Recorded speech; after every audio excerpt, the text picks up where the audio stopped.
What's up, Shaq? You guys were asking for a review on the 680. You're in luck because we got one right here. We're going to do a review on it. We're going to talk about some of the strong points, some of the negatives, but we'll compare it to the 620, but really that's a predecessor of both of these saws. This is the one that's going to be replacing it right here, the 7310. And boy, let me tell you, I really like that saw. That thing is cherry. This guy right here has been made since the early 90s. The 6700 really isn't quite the same. It had a different end. It was a cc less.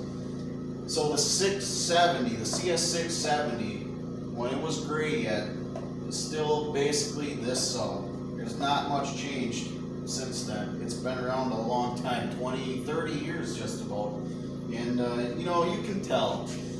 It's not really the fastest saw out there. The 620 is quite a bit faster, but this saw has some great strong points. It makes a lot of torque. This saw can pull a big bar.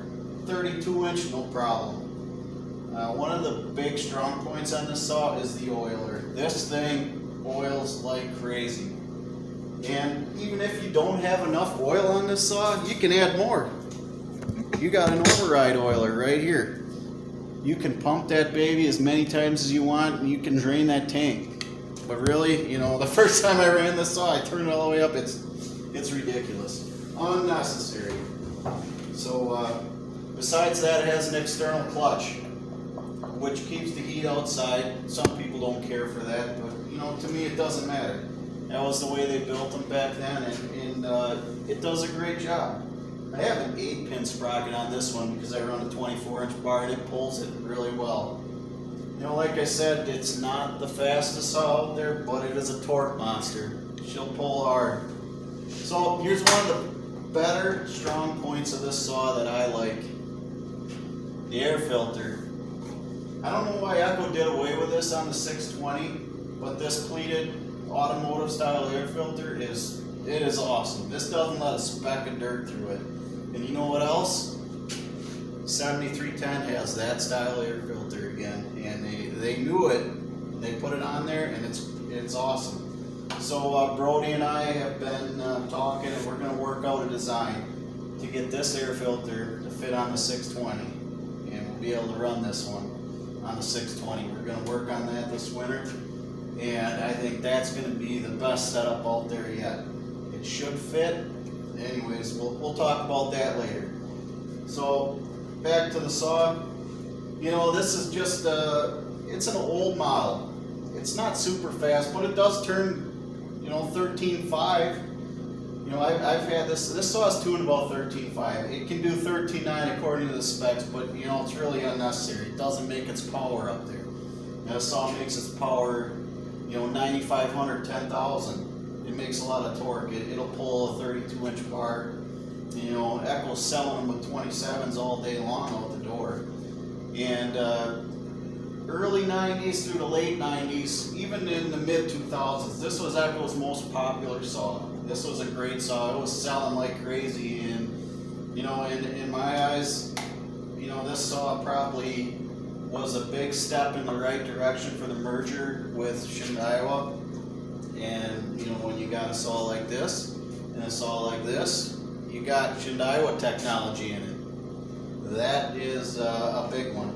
You know, I know a lot of you guys don't know about Shindaiwa, but you should read into that because they make parts for steel. They make parts, engines for steel, and all these. The 4-mix engines are Shindaiwa. The power broom paddles are Shindaiwa. The steel solid shaft trimmer design is the Shindaiwa, and don't forget about the pole saw. That was a Shindaiwa product, and it was a big one. And you know, I think that company is an excellent engineering company. So again, you know, the 680, it's a great saw. It's nothing spectacular speed-wise, but this thing is built like a tank. This thing is built like a tank. And if you guys want a saw that's going to last you for a lifetime, this guy is it right here. I'll tell you what. I really enjoy running this saw. It's one of my favorites. What I do when I go cutting This one goes in the truck always because I know I'm gonna have a saw that's gonna always start, always be there, never gonna let me down. You know, I've had this guy for 4 years now, and it's been as good as the day I've owned it. It's a great firewood saw, I'll tell you what. But one of the sad things about it is it's going to be discontinued. The dealers are taking them off the shelf already. I've noticed the 7310 is going to be replacing it. And don't get me wrong, that's an awesome saw. I love it. But this guy right here, it is sweet. The torque is amazing. That's kind of an Echo thing, right? The torque. It's an amazing saw. And you know, this one's still got a stock muffler, but I think that's one of the downsides. This thing is really jammed up. And I've heard, you know, from many people now, take the limiters out, gut out the muffler, and you're gonna have a beast. So we're gonna try that this winter, and we're gonna see how it goes. But you know, got your side tensioner on this saw yet. It's really nice to have a side tensioner. That's one of my must-haves, I think. You know, I'm not. Brody's the old school logging guy. He's got to have the front one. He's used to it. But for me, the side tensioner is really nice. That's a good touch. This is a plastic clutch cover, but it's really thick and it's opened up. It really does discharge chips nicely. It doesn't do as well with the noodles as, like, say, the 620. That saw is that's a well-designed saw. In my opinion, if you're gonna buy a firewood saw, I think the 620 is gonna be your better saw for today's day and age. You know, that doesn't mean this one's bad. I don't even know if you'll be able to get one anymore. They're starting to come off the shelves. But personally, I believe that this saw is gonna last longer than the 620. It's been a great saw, and I would buy another one. But I probably never have to. That thing will last me forever. It's been great. It's been great. So, if you guys want the replacement, right here it is. The price is actually, you know, they're fairly similar to what Echo was selling this for. And they spent 10 years designing this saw. They started that 2012. I looked it up. 2012, they started designing the 7310. And that thing is great. And if you guys haven't had a chance to run one of these, I think you should. But yeah, back to the 680. It's a very well built, robust, heavy saw. Lots of torque.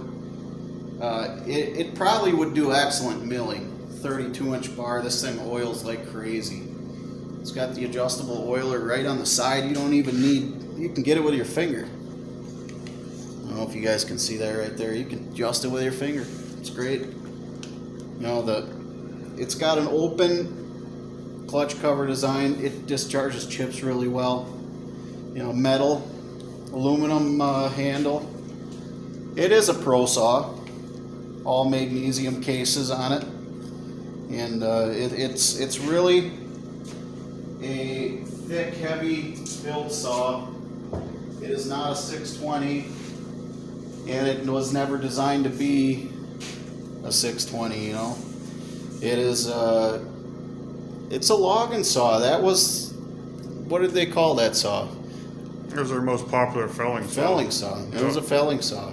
There's another point that I wanted to bring up here. This saw never had dual bucking spikes on it from the factory, so, and there was never an option for that. But I'm sure you could make one. But I never really had an issue with it. But I think that maybe that was one of the downsides of that saw, was the dual bucking spikes. I think that was probably the only thing on the saw I didn't like, was it didn't have the outer dog on it. You know, the felling, the bucking. It has excellent anti-vibe. The It fit is. and finish, its balance is nice. It's a little bit on the heavy side. You know, it is older technology. Air filter is top notch. 10 out of 10 for the air filter system. And you know, now they built the G-Force, it's even better yet. I didn't think you could make it better than that. And I think that G-Force on that new 7010 is the best filtration on the market right now. it is, in my hands opinion. down. So I mean, there it is, guys. This saw was built for 30 years. And this one came along, and this thing really blew everybody away. The 620 has not only jumped into the market, but it jumped into the lead in the 60cc class. And I believe the 7310 is going to do it too. Yeah, that 60cc saw, the 620, that's just a monstrous 60cc saw. It just amazes me every time I run it. They are well made. And the one downside, like you said, is the air filtration. Yep. That they come with. And the 680 had the better air filtration. I wish Echo would have put them in the 620s. But yeah, every one of these saws up here has a strong suit and a downside. But the 620 and the 680 are worlds apart. They are not anywhere similar at all. Fit and finish, build quality, speed, torque. They're different machines. The 680 is slower, 620 is faster. The 680 has better filtration. The 620 doesn't. The 680's got a crappy muffler. The 620 doesn't have such a bad muffler. The 620 has an internal clutch. The 680 has an external clutch. So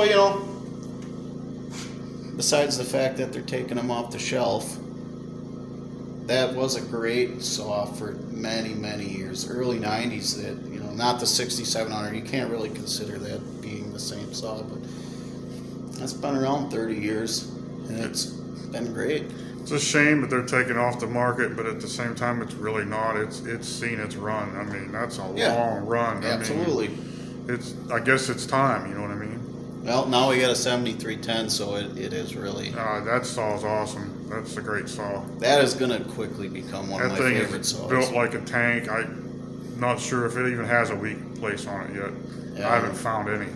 It's built stronger than the 680, and I thought that 680 was a tank. Yeah, it's definitely overbuilt. They had a heavy influence towards logging with that saw. They were thinking that when they built that saw. I mean, it's that saw. The more you look at it and study it, the more it'll blow you away. So if you guys want to get a 680, better get one now because it won't be around too much longer. I know our store saw suppliers that works with us is taking them off the shelf already. I don't even know if he has any left, one or two maybe. Yeah, he's getting down there on them, I think. Yeah. Echo's still going to warranty them. They're still going to back them. They still make parts for them, but they're going to discontinue that saw. The 7310 is going to replace it. And I mean, that's not a bad thing. The 7310 is an excellent saw. They both share the same filtration system. I'll show you guys once the system here. You guys probably saw the 7310 already on the other video. But they use the same style air filter. And I think that was probably one of the best things that Echo did with that saw. There it is. The 680s is a little smaller. That's why we want to use that one for the 620. But that system is great. That G-Force is awesome. Those are some of the best air filters on the market. The way they seal and the way they clean, there's never any debris, not even a speck of dust through any of them filters like that. I know the CS400 used that style. It's an excellent filter. That's probably the strong suit on that saw, and that's probably another reason why the 680 lasted as long as it did. You see guys running them 30 years and they're still going. Always have a good air filtration system. I've always seen Echo products that last a long time though. They've always been durable. I haven't seen any 620s that have been burnt up running them, Unless they were too lean, that's the only time I see them burned up. Not talking any trash, but look at Ezra's saw. Not our admin, but yeah, that thing's Ezra, been the tree service Ezra. Upside down in the truck, out in the snow, left out in the back of his truck, dropped out of the lift, and that thing never gave him any trouble. No. And he runs all Echo saws. I think he's got 20 of them. He does have quite a few. He's got 3 or 4 top handles, 3 or 4 620s. He's got a bunch of 501s. He's got the CS 800 too. Yep, the 800. He did have a clutch problem with that when he smoked the We couldn't get the bar unstuck and wrecked the clutch. Echo stood behind it. Their warranties are great. They are. And that was really, user error and abuse and neglect, and they said, yeah, we got this. So I thought that was a stand-up company to do that. I'm a steel guy, I run steel, but I don't think steel would have ever fixed that. Probably told not. you to go pound I sand. don't even think Husky would either. But whatever, each his own. But yeah, there you go, guys. That's a little bit on that 680 that you were looking at. It's a great saw. It's a little bit on the heavier side for being 70 cc's, and it's not quite. It's only 60, Almost 67. Oh, We yeah. just call it I'll just 67. Call it 67, yeah. But yeah, it's a little on the heavier side, but it's built heavy. It's thick. It has awesome anti-vibe for its age and technology. It's probably one of the better ones back in the day like that. They're right up there with Husky. I know quite a few guys that have the old gray 670s that are still kicking yet. Been a good saw. So if you guys have any questions, post them in the comments section. Like and subscribe, and if you want any other videos on any of the Echo saws we own, we'll put them up for you. Just gotta ask. Be glad to, yep. Thanks, Shackers. Have a good night. Brody gone. Alex gone. See you guys later.